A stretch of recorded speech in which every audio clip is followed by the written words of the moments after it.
Greetings, and welcome to the CVR Energy third quarter 2024 conference call. At this time, all participants are in a listen-only mode. A brief question-and-answer session will follow the formal presentation. If anyone should require operator assistance during the conference, please press star 0 on your telephone keypad. As a reminder, this conference is being recorded. It is now my pleasure to introduce your host, Richard Roberts, Financial Planning and Analysis and Investor Relations. Thank you, sir. You may begin. Thank you, Christine. Good afternoon, everyone. We very much appreciate you joining us this afternoon for our CVR Energy third quarter 2024 earnings call. With me today are Dave Lamp, our Chief Executive Officer, Dane Newman, our Chief Financial Officer, and other members of management. Prior to discussing our 2024 third quarter results, let me remind you that this conference call may contain forward-looking statements, as that term is defined under federal securities laws. For this purpose, any statements made during this call that are not statements of historical facts may be deemed to be forward-looking statements. You are cautioned that these statements may be affected by important factors set forth in our filings with the Securities and Exchange Commission and in our latest earnings release. As a result, actual operations or results may differ materially from the results discussed in the forward-looking statements. We undertake no obligation to publicly update any forward-looking statements, whether as a result of new information, future events, or otherwise, except to the extent required by law. This call also includes various non-GAAP financial measures. The disclosures related to such non-GAAP measures, including reconciliation of the most directly comparable GAAP financial measures, are included in our 2024 third quarter earnings release that we filed with the SEC in Form 10-Q for the period and will be discussed during the call. That said, I'll turn the call over to Dave. Thank you, Richard. Good afternoon, everyone, and thank you for joining our earnings call. Yesterday, we reported third quarter consolidated net loss of $122 million and a loss per share of $1.24. EBITDA was a loss of $35 million. Our results were impacted by unplanned downtime at both facilities during the quarter, partially due to external power supply outages, along with an unfavorable mark-to-market impact on our outstanding RFS obligation and negative inventory validation impacts due to the declining crude oil price. With the upcoming major turnaround planned at Coffeyville next year, maintaining adequate liquidity and a strong balance sheet is a primary focus as we navigate the currently challenging refining market. In light of this, the Board of Directors has elected to suspend the quarterly dividend as we look to preserve cash on the balance sheet. While this was a difficult decision, we believe it is an appropriate course of action given our near-term cash needs and the current forward strip for crack spreads into 2025. In our petroleum segment, combined total throughput for the third quarter of 2024 was approximately 189,000 barrels per day, and light product yield was 99% on crude oil processed. We had a very difficult operational quarter with multiple plant interruptions, some which were related to or were the result of external power supply outages.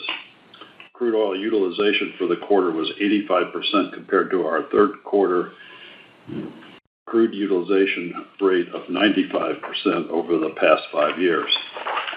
We estimate lost profit opportunity was approximately $23 million in the third quarter, of which approximately $13 million was related to external power issues. Year-to-date, total lost profit opportunity was approximately $73 million. Group 3 2-1-1 benchmark cracks averaged $19.40 per barrel for the third quarter of 2024, compared to $39.10 per barrel for the third quarter of last year. Average RIN prices for the third quarter of 2024 also declined from the prior year period and ended the quarter at approximately 74 cents on an RVO-weighted basis, although this was a 7% increase from last quarter. Regarding the RFS, the situation remains incomprehensible. No less than 3 federal courts, including the United States Supreme Court, have told EPA in no uncertain terms that small refinery hardship exemptions exist to protect small refiners who suffer disproportionate economic harm. Both the Fifth Circuit and the D.C. circuits called EPA's denial of the most of most hardship petitions arbitrary and capricious, vacating those denials and remanding them back to EPA. Incredibly, despite this express statutory obligation to rule on hardship petitions within 90 days, EPA has done nothing, even though almost a year has passed since the Fifth Circuit loss.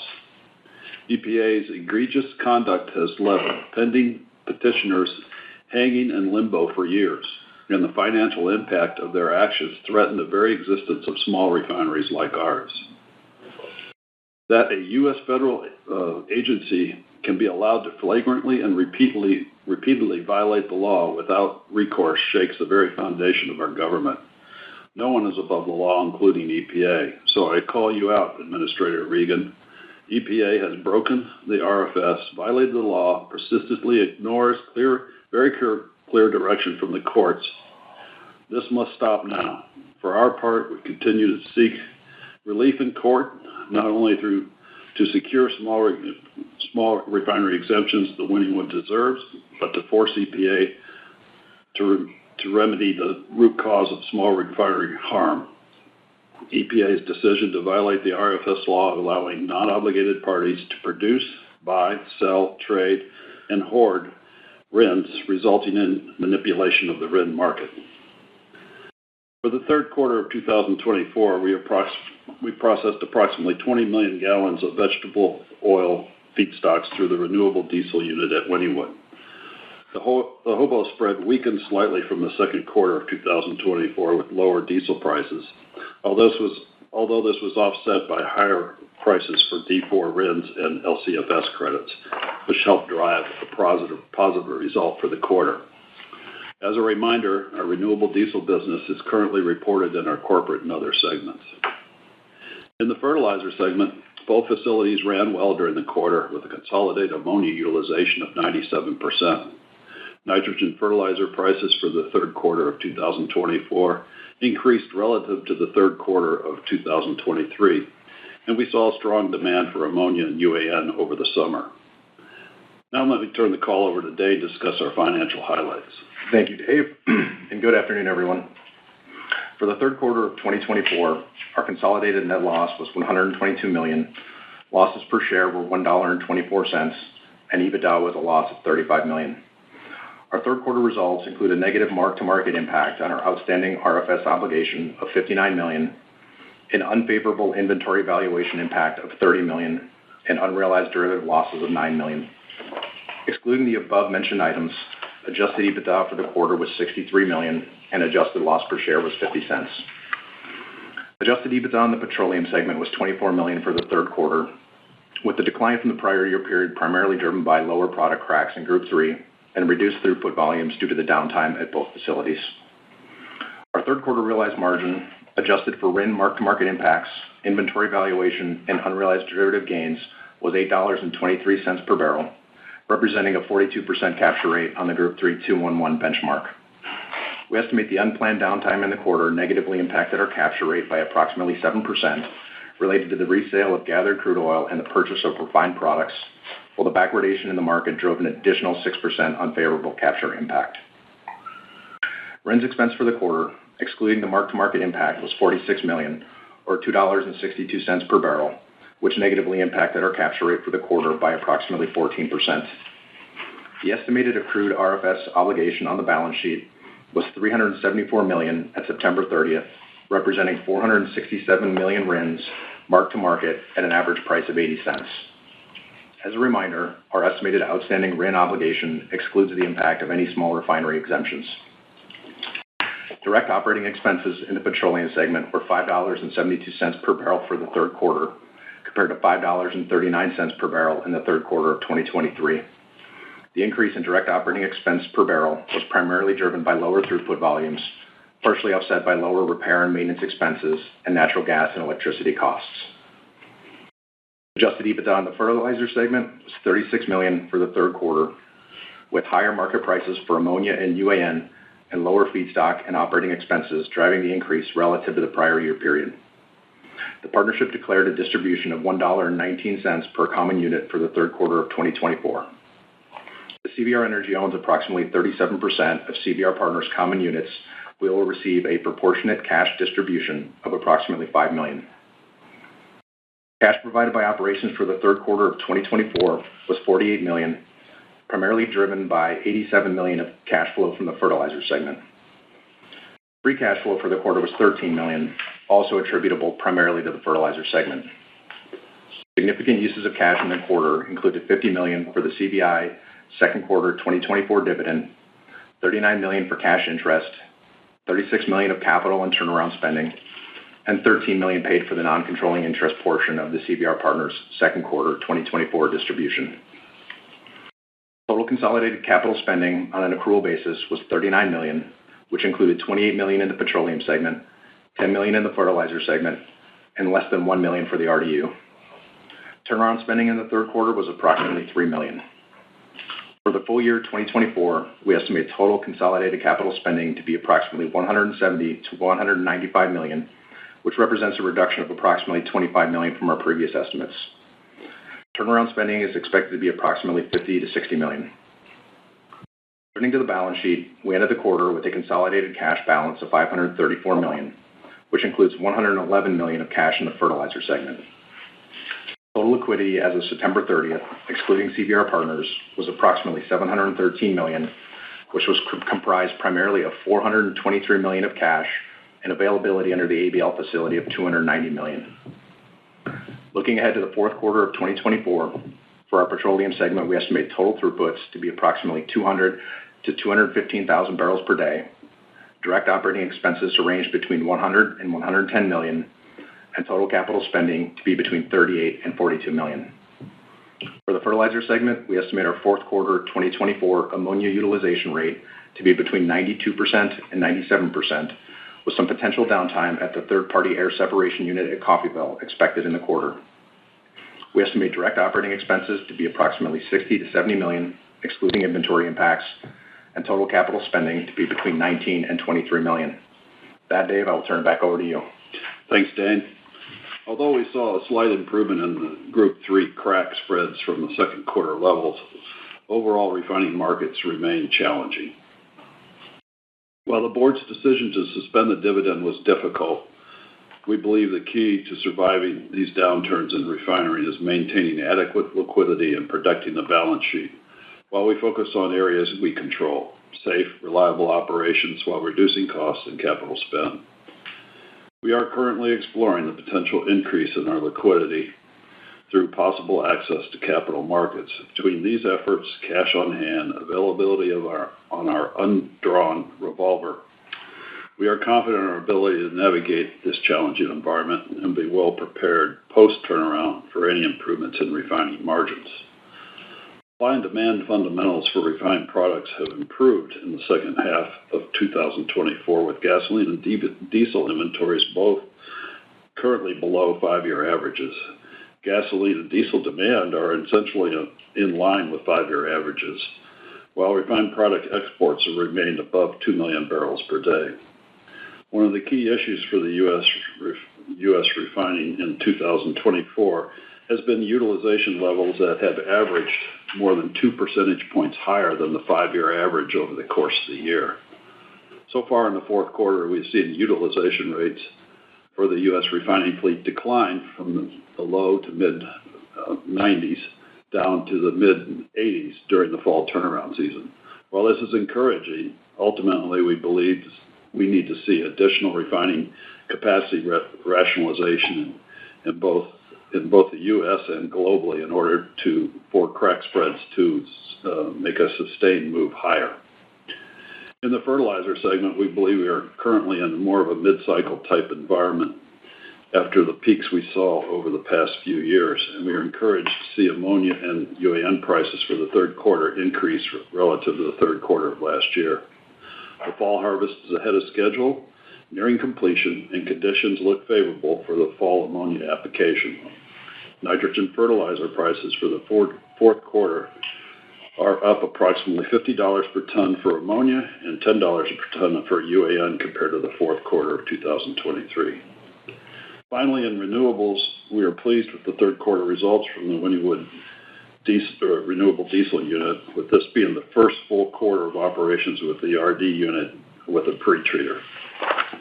Our discussions with interested counterparties related to the potential conversion of the Wynnewood renewable diesel unit to 100% SAF are ongoing. As we said before, we would not expect to move forward with a conversion without developing an offtake structure for SAF that would provide us downside protection and minimize our reliance on government credits.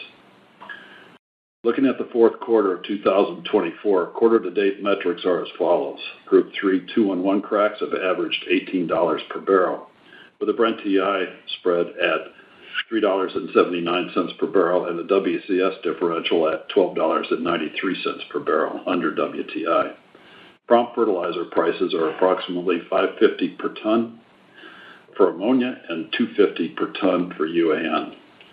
As of yesterday, Group 3 2-1-1 cracks were $15.83 per barrel. Brent TI was approximately $4.27, and WCS was $12.50 per barrel under WTI. RINs were at $4.29 per barrel. The crack at these levels is well below mid-cycle and may remain this way through next year. This creates an opportunity for us to focus on positioning our business for the long term so we are best equipped to take advantage of favorable market conditions when they return, as I believe they will. So here's our plan. 1, strengthen our balance sheet to improve our ability to navigate these market conditions. This includes internal cost-cutting initiatives and reduced hiring. Also includes focusing our capital spend on projects that are in flight and those critical to safe, reliable operations.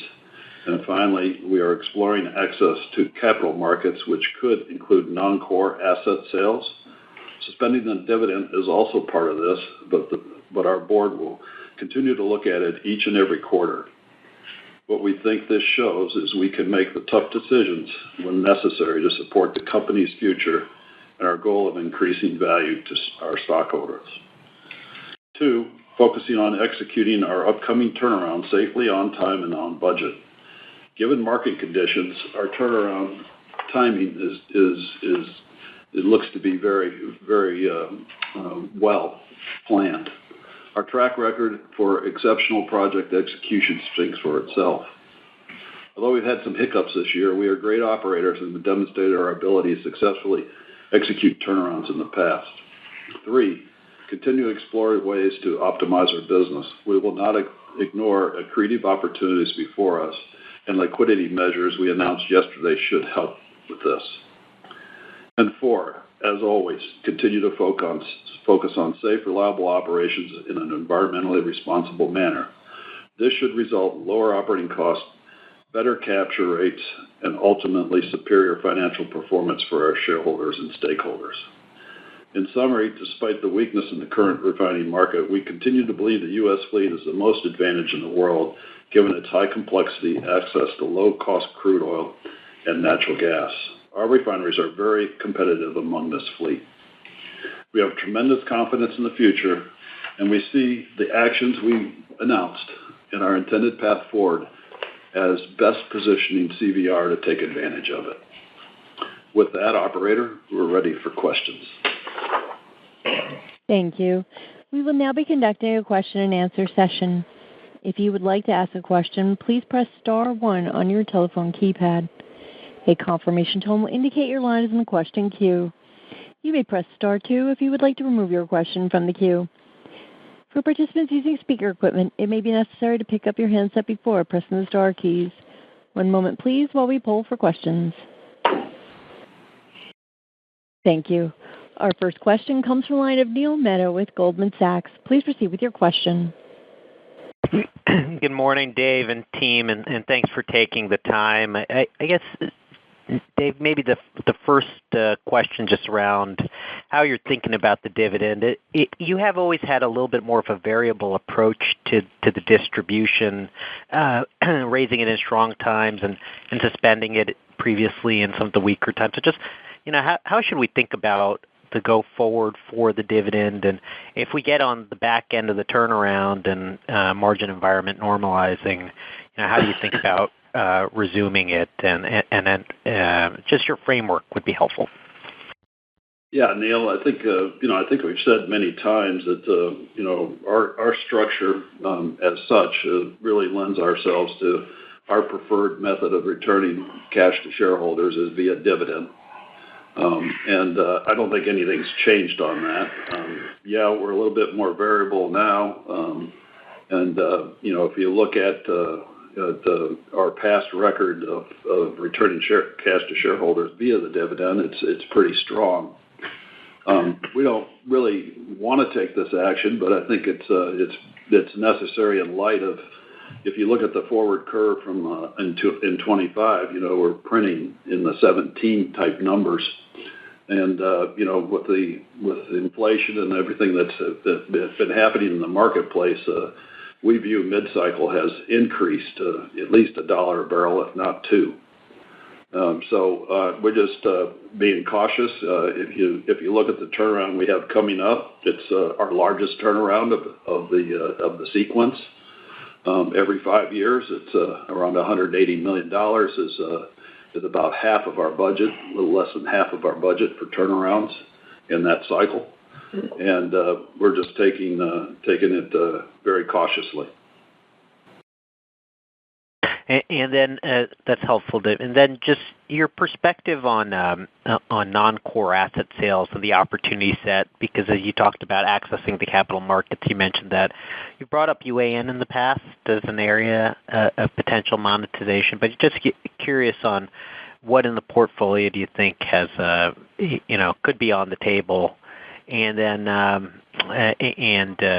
any sense of how deep into conversations you might be. Well, we haven't really started anything in earnest yet, but non-core assets. We have about $80 million worth of EBITDA associated with midstream assets, including pipelines, trucking, and tankage and others. Some of that would be considered for sure. And as far as UAN goes, we really have no new news in that area. And as you know, we own 37% of the units and have 100% ownership of the non-economic GP, but nothing really new to report there yet. Okay.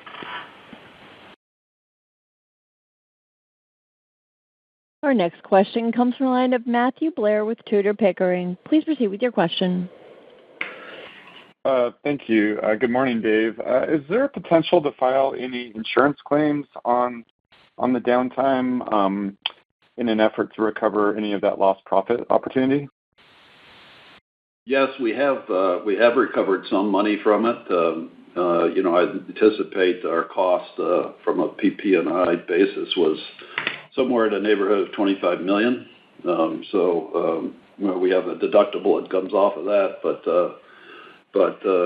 we don't have an answer for it yet, exactly how much we'll get out of that.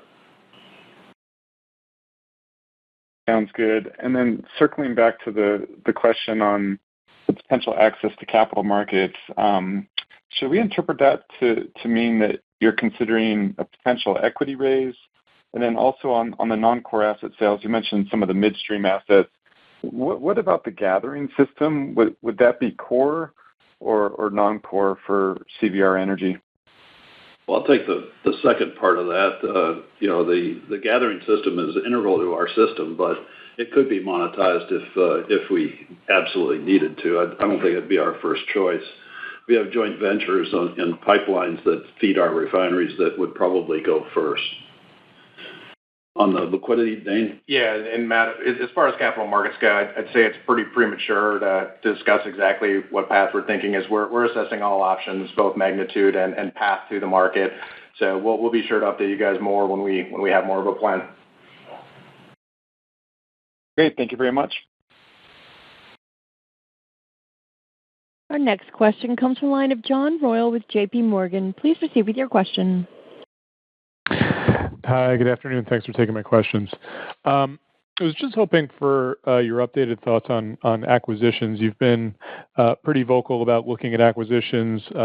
One of the big assets that we knew publicly was out there was Citgo, which is now sold to another party. So how do you view the opportunity set today with that asset now off the market? And does the need to preserve liquidity today put any inorganic growth ambitions on hold for now? Well, as I mentioned in the prepared remarks, we're not going to turn down any accretive deals that come up. Right now, we don't really have any in the pipeline with the Citgo situation, but we continue to look at the market for any opportunities that can improve our portfolio and as such to diversify it. You can tell, when we have two refineries, we have problems at both. It really hits the quarter hard. That's really our strategy, is try to diversify around that. But I don't know that our current situation precludes us from looking at anything in the future, and we'll continue to look at that. Okay, thanks, Dave. And then my next question is maybe just a little housekeeping on the hedge program.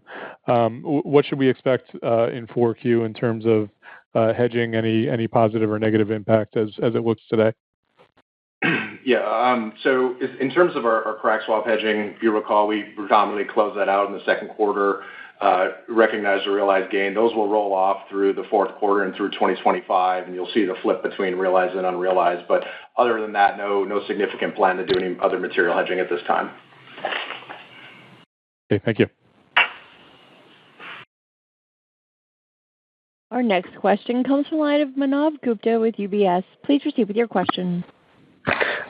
Morning, guys. I just wanted to focus a little bit on the refining macro. You kind of made a number of comments. You did say, we will need more refining capacity closures. You also said the margins could be below mid-cycle in 2025. So I'm just trying to figure out, how does this recovery eventually, as you also said, will happen? How much capacity do you think globally needs to come in, some in U.S. and maybe some outside? Do you think some mid-con capacity needs to shut down? But I'm just trying to understand the path to, back to mid-cycle margins. What will it take to get there? Well, I think I characterize the market right now, Manav, as oversupplied. It's not a demand problem as such. At least demand in the mid-con is as strong as it's ever been. Even after COVID, it hasn't really moved much. As far as the United States go, as in general, demand is back fairly normal at 5-year levels almost. Diesel may be a little bit behind, but not much. So, I don't think it's a demand question. It's really a supply question. And there's just, some of the refining capacity that shut down during COVID has been added back. Lyondell is supposedly shutting down at the end of this year, but we'll see if that happens. It hadn't happened yet. And you look at an announced project in California to shut down a LA refinery. But I think in general we've almost added back as much as we shut down during COVID. And frankly, there's penetration of EVs continues to accelerate. The efficiency of the overall fleet, therefore, is improving. So even though vehicle miles traveled are up, it looks like efficiency is keeping demand at about the same level. So, I think there are still some topping units that are running, as evidenced by the diesel crack where it is today. And that probably, those are probably European assets as such.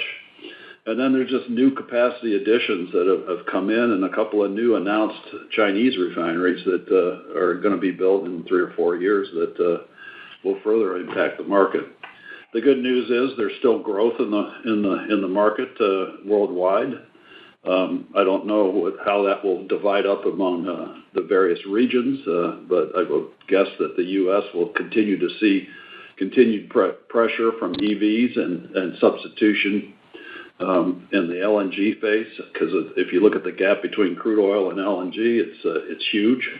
And there's plenty of incentive to convert engines to LNG and other things on the industrial fleet.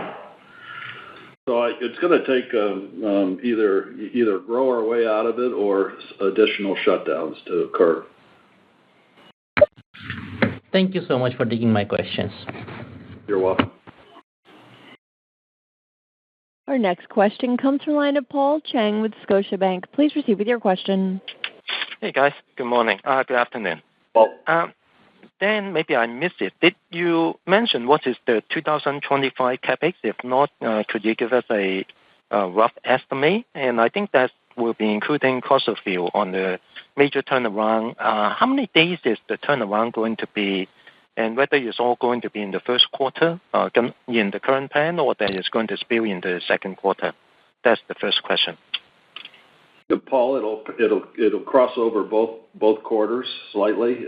We'll start in late February, and it's approximately 45 days oil to oil. But it'll cross over into first and second quarter, just slightly. Okay. And what's the CapEx for next year currently that you have in mind, given the market condition? Yeah, Paul, we typically don't disclose that until later in the year. We are going through our budgeting process and taking a real hard look at the capital in light of Dave's comments about focusing on spend in flight and focusing only on growth projects or projects critical to the operations of the refinery in a safe and reliable manner. So we are undergoing that exercise now, and we will share the guidance when we have it prepared. Then can I ask that what is the minimum you need to spend? I'm not saying that you would just spend the minimum. Just curious that what is the minimum given the major turnaround that you are expected for next year? What is the minimum? I don't know that we've prepared something like that. We have a lot of projects that are in flight that take multiple years to complete. We are not proposing to stop those just because it costs more to stop them and restart them. But that number, I don't have it. Dane, do you? No, I don't have it accessible to me. So we can probably look it up, Paul, and get back to you with it. That would be great. A second question. I think, Dave, in the past you have thrown the idea that you could even convert the RD plant in Wynnewood back into processing crude oil. One of your peers that down in Alabama that they have just done that. If you do not find a partner to allow you to convert that into SAF, what's the thought process and the timeline for you to make a decision whether you want to go the other way? Well, I think, Paul, it goes back to the discussion of whether, how short we are on RINs. And even with a small refinery waiver for Wynnewood, we're still substantially short on RINs. What the hydrocracker does in renewable diesel service is provide us with relatively low-cost RINs on the margin since the capital sunk. And I think, that's a strategy we're going to continue to play out. This quarter we did make money in renewable diesel, and I think with the setup we have and with the pretreater now, we're experiencing good yields. Our biggest issue really is catalyst life, and we continue to explore that. It'll probably take us another year or two to really understand that in full throw. But right now, where refining margins are, we actually make more money in RD on per barrel basis than what we do in refining. So we'll probably stay on that service. Okay, we do. Thank you. You're welcome. Thank you. We have no further questions at this time. I'd like to turn the floor back over to management for closing comments. Well, thank you all for joining our earnings call and your interest in CVR. Additionally, we'd like to thank our employees for their hard work and commitment towards safe, reliable, and environmentally responsible operations. And we look forward to reviewing our fourth quarter results with you on the next earnings call. Thank you and have a great day. Ladies and gentlemen, this does conclude today's teleconference. You may disconnect your lines at this time. Thank you for your participation, and have a wonderful day.